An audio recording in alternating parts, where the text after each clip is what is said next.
Hi hello सर्वांना स्वागत आहे आपल्या यूट्यूब चॅनलवरती आणि पुन्हा एका नवीन व्हिडिओमध्ये.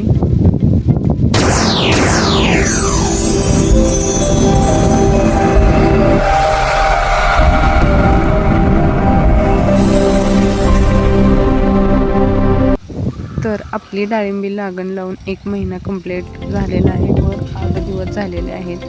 त्याच्यानंतर अशा प्रकारे आपण घरगुती औषध तयार केलेलं आहे. शेण, गूळ, बेसन, 10-12 अंडी आणि तांदूळ, त्याच्यामध्ये 1 किलो गूळ घालून असं बारीक करून आपल्या रोपांना आपण घातलेलं आहे. तर 1 महिना कंप्लीट होऊन गेलेला आहे. त्याच्यामुळं असं 1 लिटर किंवा अर्धा लिटर आपल्या रोपांना घालायचं आहे. बघू शकता आम्ही कसं घातलंय.